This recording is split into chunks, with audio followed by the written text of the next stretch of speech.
everybody. Thanks for joining me on my channel, Brutus on Baseball. This is a series of videos that I'm making all about baseball prospects that have ended up being busts in one way or another. The reason I decided to make this video is prospecting in baseball has become a huge thing. We keep watching guys in the minor leagues at every level, even down through college and into high school, predicting what they could be when they develop into Major League Baseball players. But more often than not, those guys never even make the major leagues. And if they do, they may not be effective major league starters. And so what happens with all of these prospects that we've collected cards of, invested in over the years? Their cards pretty much become worthless.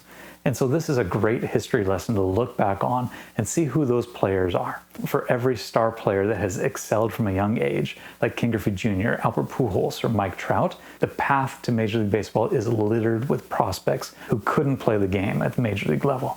Maybe they didn't even make it to the major leagues. But still, over the years, people invested heavily in their cards, hoping and praying that they would. Throughout the 1980s, the rookie card had really become the most desired card of any player, and chasing rookie cards was the thing to do if you wanted to collect baseball cards. I still remembered looking for every card that I could that had a future star, or a rookie cup, or a rated rookie logo on it. Those were the cards to have because those were the hot prospects who could one day develop into the next Major League All-Star, and maybe even a Hall of Fame player. The peak of this was in 1989 with Ken Griffey Jr.'s Upper Deck rookie card. That was the holy grail in that year, and everybody wanted to collect them. The way I'm going to set this up is every video I'm going to break down two guys from around the same time period who were hot prospects at the time but just didn't pan out. Maybe didn't make the major leagues, and if they did, they just didn't live up to the hype surrounding them. I've got examples from every year that I collected from the late 1980s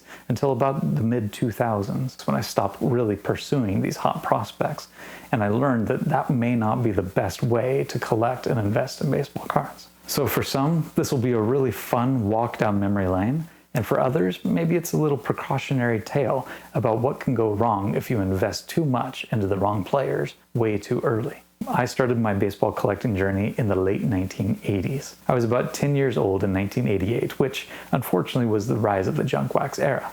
But everybody who was opening cards in 1988 was looking for the same thing: Greg Jeffries. Jeffries was the perfect storm of a two-time minor league player of the year, breaking into the big leagues at the age of 20 under the big-time lights of the New York Mets. He slashed .353, .401, .509 across three levels of the minor leagues in 1986. And he skipped over AAA completely to make his major league debut in 1987. His 1988 Donruss was the chase card that I remember the best, although he did also have cards in 1988 Fleer and Score. But his time in New York was strained to say the least because the fans grew tired of Jeffries not living up to the hype, and his own teammates began griping about him behind his back, mostly centered around his poor defense. It got so bad that Jeffries wrote an open letter that was published in the New York Times and read on WFAN, the radio station that broadcast Mets games.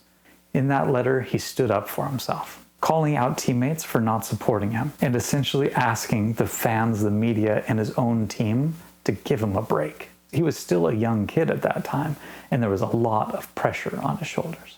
That letter spelled the end of Jeffries' career in New York. He was traded to the Kansas City Royals later that offseason. He bounced around playing for 6 more teams over a 14-year career, including 2 All-Star seasons in St. Louis in 1993 and 1994. He actually had a pretty decent major league career, accumulating almost 1,600 hits, 126 home runs, with a 107 OPS plus, and about 19 or 20 WAR. But the problem is that he could just never live up to all the hype that had surrounded him coming up through the minor leagues and in his first year in the Mets uniform. And this is a very common pitfall when we go out and collect rookie cards of 18, 19-year-old players making their first appearance in a major league uniform. Their careers aren't always going to pan out like we expect them to. The other player I'm going to highlight in this video was a guy that came on strong the next year in 1989.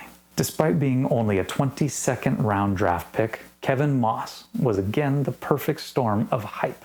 After an impressive minor league career, slashing .320, .399, .474 in AAA Columbus in 1989, he debuted for the New York Yankees in late June of 1990, where he promptly set records for the fewest at-bats needed to reach 10, 13, and 15 home runs ever. So this guy came on strong in the New York spotlight and performed as a very young player. Add in that he did this with the New York Yankees as heir apparent to Don Mattingly at first base, and Moss cards created a collecting frenzy.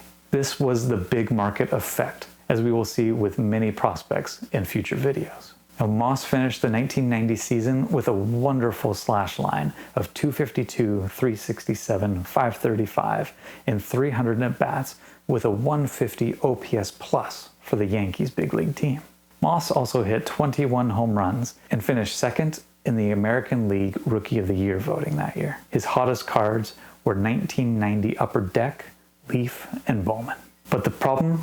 It was a lot of hype once again in baseball's biggest stage. In 1991, Moss did hit 23 home runs again, but he just slashed .220, .333, .390. So even though he hit 23 home runs, there wasn't a lot of power behind his game in that year. He kept playing through the early 90s, but in 1995, he had played his final major league game at the age of 30, after only parts of 5 seasons. And he even tried to play 1 season in Japan in 1996. But Kevin Moss had a fallback option. You see, while playing baseball, he had also obtained a degree in mechanical engineering remotely from the University of California, Berkeley. And he was able to do this because his mother attended all of the classes for him to tape record the lessons and send it to him. After retiring from baseball, he went on to lead a very successful life as part of a wealth management team in the Bay Area. So that's my quick hit today about 2 prospects from the late 1980s when I first started collecting, and that I remember pulling their cards and being excited about what their careers could hold, but neither one of them panned out to what everybody had hoped that they could be. Join me next time where I cover more prospects, and in the meantime, keep talking baseball, and we'll see you around.